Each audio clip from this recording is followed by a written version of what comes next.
Hello friends, स्वागत है आपका अपना यूट्यूब चैनल कॉम्पिटिटिव गाइडर में। कॉम्पिटिटिव गाइडर चैनल के माध्यम से हम लोग हिंदी साहित्य का सरल इतिहास जो विश्वनाथ त्रिपाठी जी के द्वारा लिखा गया पुस्तक है उसका विश्लेषण कर रहे हैं, जिसमें धीमे धीमे आगे बढ़ते हुए आज हम लोग 10वें वीडियो पर पहुंच चुके हैं। अभी से पहले 9 वीडियो अपलोड किया जा चुका है। अगर आप लोग चैनल पर नए हैं तो पिछले वाले वीडियो को अवश्य देखें ताकि वहां से आपका कंसेप्ट अच्छे तरीके से क्लियर हो जाए।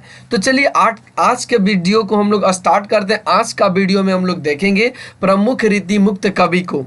तो आइए शुरू करते हैं। जिनमें सबसे पहला आपको जो देखने को मिल जाएंगे वे धनानंद जी हैं, जो 1673 से 1739 के बीच इनका समय अवधि रहा है। इनका जन्म 1673 ईस्वी के आसपास हुआ और ये 1739 में ये नादिर शाह के सैनिक द्वारा मारे जाते हैं। आप ध्यान रखेंगे, नादिर शाह के सैनिक के द्वारा इन्हें मारा जाता है। ये तो आप यहाँ से देख सकते हैं कि सुजान सागर और सुजान संबोधन के आधार पर किंवदंती है कि सुजान नामक वेश्या से वे प्यार करते थे। जो धनानंद जी थे वे सुजान नामक वेश्या से प्यार करते थे और विराग होने पर वे वृंदावन चले गए और वैष्णव होकर काव्य रचना करने लगे। 1739 में नादिर शाह के सिपाहियों ने इन्हें जर 3 बार सोना मांगा। इन्होंने 3 मुट्ठी धूल उठाकर उन्हें यह कहते हुए दी, रज रज रज यानी धूल धूल धूल। तो इस पर क्रुद्ध होकर सैनिक ने उनका हाथ काट डाला। मृत्यु के समय भी ये सुजान को नहीं भूले। कहा जाता है कि मरते समय इन्होंने अपने रक्त से यह कविता लिखा था। तो आइए देख लेते हैं कौन सा कविता इन्होंने लिखा। तो देखिए यहाँ लिखा है, बहुत दिनानन की अवधि आस पास परे, खरे अरबनी परे है उठ जान को, कहीं कहीं आवन छबीले मन भावन को, गाही गाही राखत ही दे दे सम्मान को, झूठी बतियानी की पतियानी ते उदास हवै कहे, अब ना धीरत घन आनंद निदान को। तो ये इन्होंने अपने रक्त से लिखा था। ये इन्होंने अपने रक्त से लिखा था। मरते समय भी इन्होंने ऐसा लिखा था। जो सुजान नामक वेश्या से प्यार करने के स्थिति में इन्होंने ऐसा लिखा था। चलिए आगे की ओर बढ़ते में यहाँ से और आगे थोड़ा सा पॉइंट से देखिए। यहाँ से कहता है, अधर लगे हैं आनी करीम कै पयान परान, चाहत चलन ए संदेशो ले सुजान को। ये सभी जो कविता लिखे उन्होंने अपने रक्त से लिखे सुजान के प्रेम को लेकर। चलिए आगे के पॉइंट्स देखिए। तो यहाँ देख सकते हैं कि धनानंद के प्रमुख ग्रंथ हैं, जिनमें आप सुजान सागर, सुजान संबोधन, बिरह लीला, कोकसार, रसकेली बली और कृपाखंड, ये सभी आपको नोट करने और 2-3 बार इसको रिवीजन अवश्य करने हैं। सुजान सागर को सुजान संबोधन, बिरह लीला, कोकसार, रसकेली बली और कृपाखंड, ये सभी जो ग्रंथ है ये धनानंद के प्रमुख ग्रंथ हैं। ये प्रेम की मस्ती विशेषतः वियोग श्रृंगार के कवि हैं। शुक्ल जी के अनुसार प्रेम मार्ग का एक ऐसा प्रवीण और धीर पथिक तथा जम्बादानी का ऐसा दावा रखने वाला ब्रज भाषा का दूसरा कोई कवि नहीं है। धनानंद प्रेम के गंभीर कवि हैं। वियोग में सच्चा प्रेमी को जो वेदना सहता है, उसके चित्त में जो विभिन्न तरंगे उठती है, उनका चित्रण धनानंद ने किया है। धनानंद वियोग दशा का चित्रण करते समय अलंकारों रूढ़ियों का सहारा लेने नहीं दौड़ते हुए ब्रह्मा बाह्य चेष्टाओं पर भी कम ध्यान देते हैं। वे वेदना के ताप से मनोविकारों या वस्तुओं का नया आयाम अर्थात पहले न देखा गया उनका कोई नया रूप पक्ष देख लेते हैं। इसे ही ध्यान में रखकर शुक्ल जी ने उन्हें लाक्षणिक मूर्तिमत्ता और प्रयोग वैचित्र का ऐसा कवि कहा है जैसे कवि उनके 250 वर्ष बाद छायावाद काल में प्रकट हुए। छायावाद के आलोचक इसी को परिचित में अपरिचित सौंदर्य का उद्घाटन कहते हैं। सच पूछिए तो सच्ची कविता और कविता ही क्यों, सच्ची कला साधना का यही लक्षण है। तो ये कुल टोटल यहाँ से आपको बताने की कोशिश किया गया कि धनानंद किस प्रकार के कवि थे। उन्होंने सच्ची संवेदना किस चीज पर उन्होंने अपना न्यौछावर किया, उनके अंदर क्या होता था, उनके अंदर किस तरह के वेदना थी। तो ये सभी पॉइंट्स यहाँ से आपको समझाने की कोशिश किया गया। अगर आप लोग इस वीडियो को 2-3 बार देखेंगे तो अवश्य ही आपको पूरा कंफर्म हो जाएगा। चलिए आगे की ओर बढ़िए तो देखिए यहाँ से कहता है कि धनानंद घड़ी यानी घड़ी क्षण को भाग उघरी यानी खुले भाग्य वाली कहते हैं। हवै है सोऊ घड़ी भाग उघरी, वे आंखों में उजाड़ बसे रहने की बात कहते हैं। उजरनी बसी है हमारी अखियानी देखो। शुक्ल जी ने देखा था कि धनानंद ने प्रेम की अनिर्वाचनीयता की व्यंजना विरोध मूलक वैचित्र की प्रवृत्ति के आधार पर की है। जैसे कि आप देख सकते हैं यहाँ से, झूठ की सच्चाई छकियो तो हित कचाई पाकियो, ठगी उधारती है खोयबो लहत है। यह कोरी कलात्मकता नहीं, धनानंद की रचनात्मक शक्ति यह है कि सारी कलात्मक शक्ति श्रोता पाठक के हृदय की मार्मिकता में परिवसित हो जाती है। इसलिए धनानंद कलाकार हैं, कलावादी नहीं। धनानंद की कविता में यह कलात्मकता सहजता में भी ढल जाती है। तब उन्होंने कुछ कहा है, ऊपर देख सकते हैं आप पॉइंट्स को। तब उसमें वियुक्त हृदय की विवश चित्कार सुनाई पड़ती है। ऐसी कविताएं प्रायः प्रिय की निष्ठुरता की बात करती है। इस उत्कट और उन्मादी वियोग वर्णन के कारण ही धनानंद पर सूफियों का प्रभाव देखा जाता है। कान परे बहुतायत में इकलैन की बेदन जानो कहाँ तुम। धनानंद पढ़े लिखे काव्य कला मर्मज्ञ कवि थे, फारसी अवश्य जानते रहे होंगे। उनकी काव्य पंक्तियों में संगीतमात्मकता है। जैसे इस पंक्ति में मृदंग की ध्वनि, आनंद निधान सुखदानी दुखियान दे, एक देख सकते हैं आप पॉइंट्स को। किंतु वे इस कलात्मकता को ऊपर उठाकर शुद्ध और निरीह भावभूमि पर पहुंचा देते हैं। उनकी कविता एक महान विषय प्रेमी से जुड़ी है। शुद्ध प्रेम के तत्व को कलात्मकता जकड़कर रोके नहीं रह पाती। अगर यह अनुसृत न होती कि सुजान दरबारी नर्तकी थी तो धनानंद संभवतः भक्त कवि माने जाते। आप ये पॉइंट्स को नोट कर लेंगे, ये पॉइंट्स को आपको नोट करने हैं। चलिए आगे के पॉइंट्स को देखिए तो यहाँ से अब आलम जी के बारे में देखेंगे, जो 18वीं सदी के ही कवि हैं। आलम का काव्य ही नहीं, जीवन भी स्वच्छंद एक मुक्त था। ये ब्राह्मण थे, पर शेख नामक रंगरेजिन के प्रेम में पड़कर उससे विवाह कर लिया। शेख रंगरेजिन स्वयं सुकवित्री थी और इनका उससे प्रेम कविता के कारण हुआ। ये 18वीं सदी के कवि हैं। शेख की काव्य चातुरी और वादी वक्तृता के विषय में अनेक अनुश्रुतियां प्रचलित है। आलम औरंगजेब के पुत्र मुअज्जम के आश्रय में रहते थे। इनकी कविताओं के संग्रह का नाम आलम केली है। आप इसको पूरे पॉइंट्स को नोट कर लेंगे कि आलम का जो कविताओं का संग्रह है उनका नाम क्या है, तो आलम केली।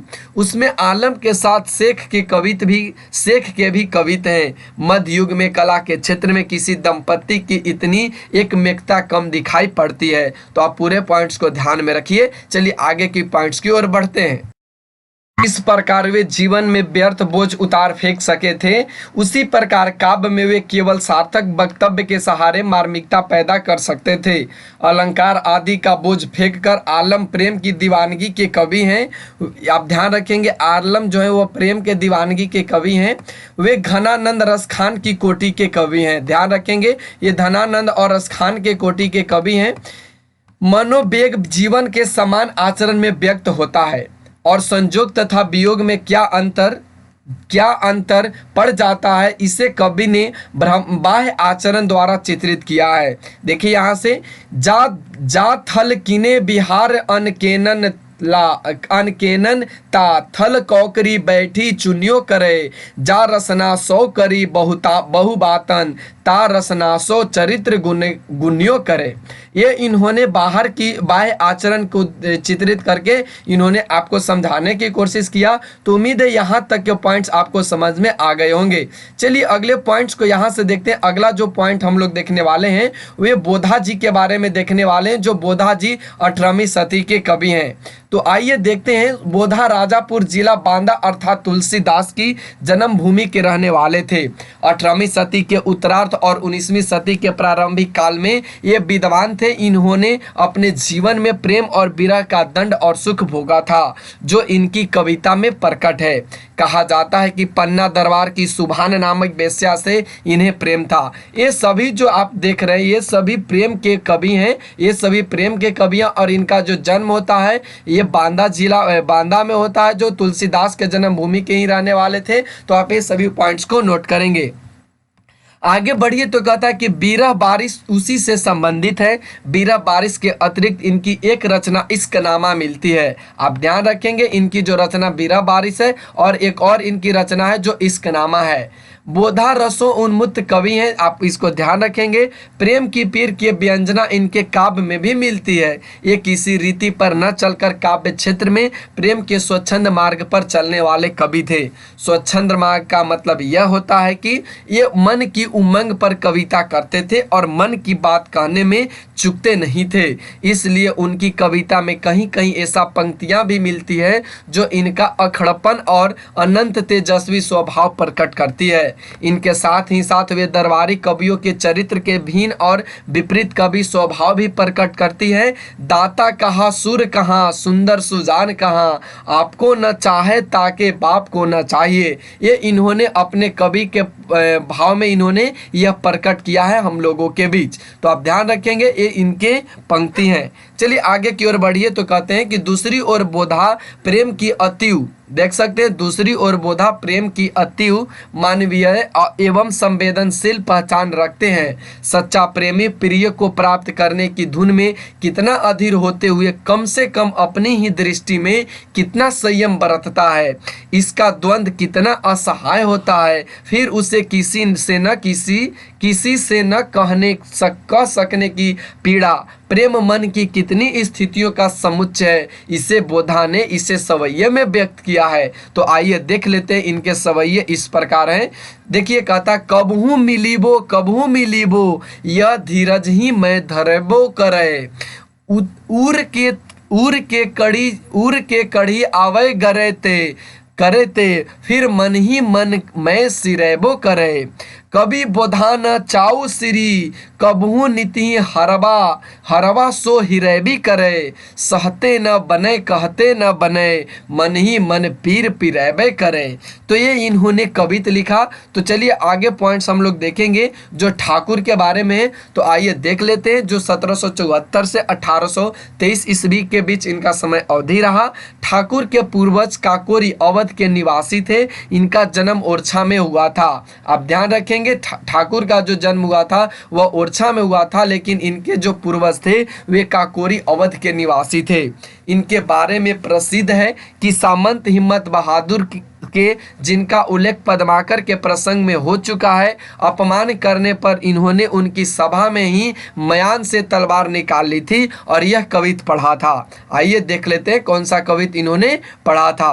तो इसमें इन्होंने पढ़ा सेवक सिपाही हम उन राजपूत के, सेवक सिपाही हम उन राजपूत के दान जुद जुरीबे में नेकू जे न मुरके। नीति देवनारे है माही के मही पालन को, हिये के विशुद्ध है स्नेही साचे उर के।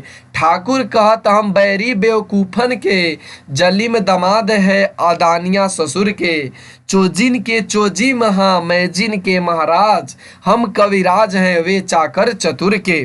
तो ये सभी आप समझ सकते हैं इन्होंने ऐसा कवित अपने मयान को निकालकर किया था। अगला जो पॉइंट्स आप देख रहे हैं ठाकुर के कवित के दो तेवर हैं। इनके जो कवित के तेवर हैं वे कितने तेवर हैं? दो तेवर इनके हैं। एक उनका क्षुद्रताओं और मानवीयता से टकराने वाला रूप है जहां वे आक्रामक होते हैं। उनकी कविता से यह प्रकट होता है कि वे भावबोध के चालुपना नहीं सह पाते थे। वे कविता को हृदय की सच्ची उमंग की अनुभूति मानते थे। इसलिए उन्होंने लिखा है कि मीन भृग खंजन जैसे उपमानों का प्रयोग सीख लेने से कविता नहीं आती। उनका कहना था कि कविता की बात बहुत बड़ी होती है। लोग सभी के बीच कविता ऐसी गिराते हैं मानो ढेला। लोगों में कवित करना खेल समझ रखा है। लोग जो हैं वह कवित करना खेल समझ रखा है, लेकिन यह खेल नहीं है। देखिए वह किस प्रकार से व्यंग करते हैं।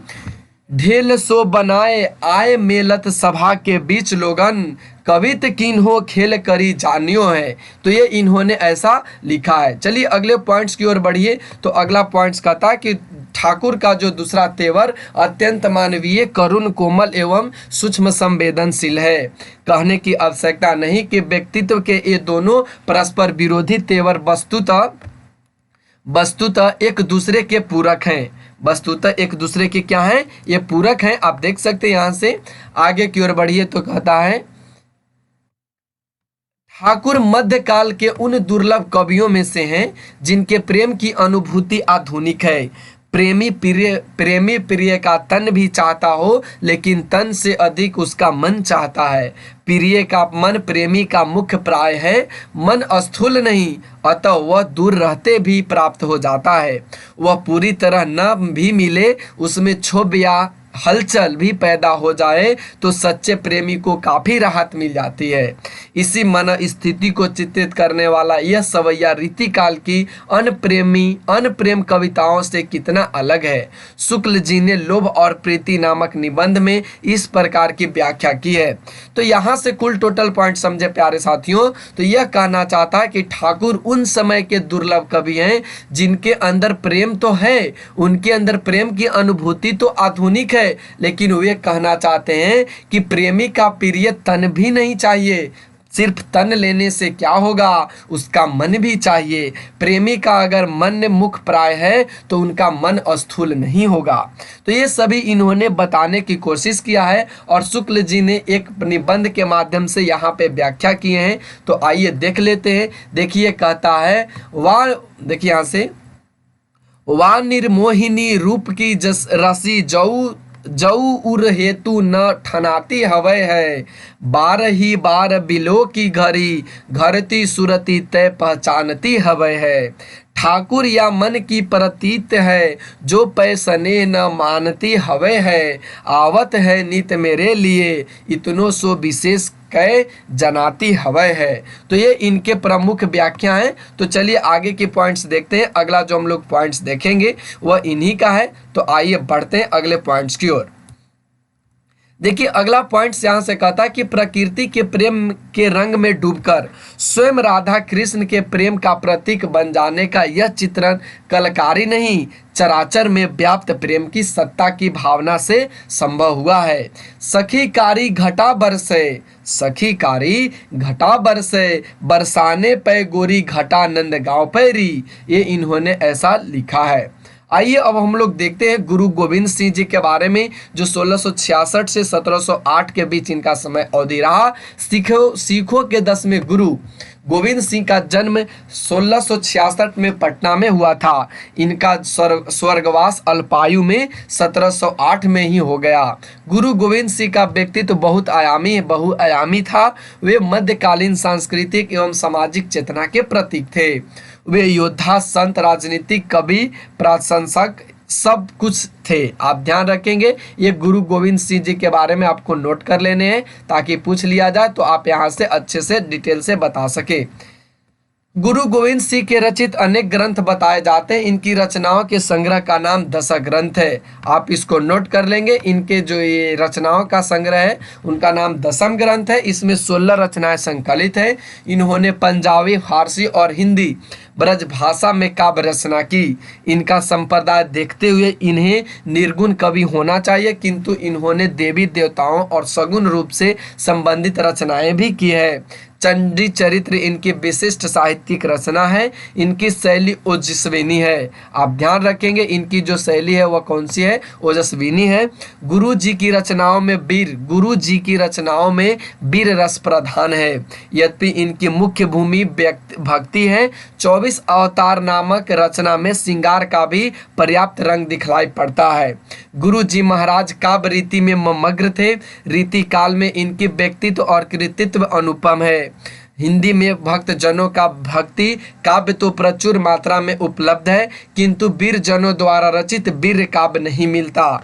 इसी दृष्टि से गुरु गोविंद सिंह के काव्य का विशिष्ट महत्व है। तो आइए देख लेते हैं। यहाँ पे कहा है, वीर बलि सरदार दयत सुक्रोध के मयान तय खड़ग निकारो। एक दयो तन चंडी प्रचंड के दूसर के हरि के सिर झारो। चंडी समहारी तले तबे बलु धारी लायो, गाही नारी धरा पर मारो। जो धोबिया सरिता तट, जायके ले पट को पट साथ पछारो। तो ये इन्होंने ऐसा काव्य का विशिष्ट महत्व इन्होंने बताया है। अगला जो हम लोग पॉइंट्स देखेंगे वह रीति काव्य, वह देखेंगे हम लोग रीति काल की समान विशेषताएं, रीति काल की समान प्रवृत्तियां मिलती है। इस काल में भक्ति, नीति, वैराग्य आदि वीरता के अनेक अच्छे कवि हुए हैं। रीति काल का उदय जिन परिस्थितियों में हुआ उनकी चर्चा पीछे की जा सकती है। तो आइए पीछे की जा चुकी है। यह भी स्पष्ट किया जा चुका है कि रीति काल कविता का अधिकांश दरबारों में लिखा गया है। दरबारीपन इनकी प्रमुख प्रवृत्ति है। रीतिकालीन कवियों के आश्रयदाताओं के जीवन में आदिकालीन कवियों के आश्रयदाताओं जितनी लड़ाई भिड़ाई की आवश्यकता नहीं थी। वे मुगल सम्राटों की अधीनता में भोग विलास के लिए स्वतंत्र थे। तो ये यहाँ से बताने की कोशिश किया कि किस तरह से दरबार में, किस तरह से दरबारीपन, किस तरह के कविता का अधिकांश दरबारों में लिखा गया। तो ये सभी पॉइंट्स यहाँ से आपको समझाया गया। अगला जो आप पॉइंट देखेंगे उसमें कहता है कि अतः उनकी रुचि पर ध्यान रखकर काव्य रचने वाले कवियों में श्रृंगार परकता अनिवार्य थी। उधर भक्ति में मार्मिकता और लोको उन्मुखता का आवेश कम हो जाने पर श्रृंगार बच रहा। कवियों ने राधा कृष्ण का नाम लेकर आश्रयदाताओं की श्रृंगार लीलाओं का वर्णन प्रारंभ किया है। आइए अब हम लोग देखते हैं रीतिबद्धता। आगे के सुकवि रिझी है तो कविताई नहीं, तो राधा कन्हाई को सुमिरन को बहानो है। यह रीति काल के कवियों का आदर्श वाक्य था। श्रृंगार की प्रधानता के कारण कुछ लोग इसे श्रृंगार काल कहना उचित समझते हैं, किंतु इस काल की प्रधान साहित्यिक प्रवृत्ति रीति ही थी, क्योंकि भूषण जैसे वीर रस के कवि ने भी रीति ग्रंथ की रचना की है। अतः रीति में वीर रस के कवि भूषण आ जाते हैं।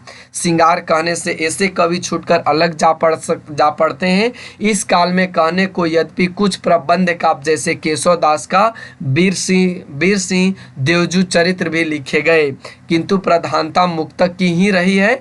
इस काल के प्रबंध काव्य वस्तुतः आदि काल की परंपरा का निर्वाह मात्र है। कवित, सवैया, दोहा, कुंडलिया इस काल के बहु प्रयुक्त छंद हैं। इस काल की भाषा ब्रज भाषा थी। आप ध्यान रखेंगे इस समय की जो भाषा थी वह कौन सी थी? ब्रज भाषा थी। ब्रज भाषा का रूप यद्यपि सभी कवियों के यहाँ व्यवस्थित नहीं मिलता, किंतु मतिराम एवं पद्माकर में वह व्याप्त अवस्थित है। विषय वस्तु की दृष्टि से इस काल की कविता बहुत सीमित है।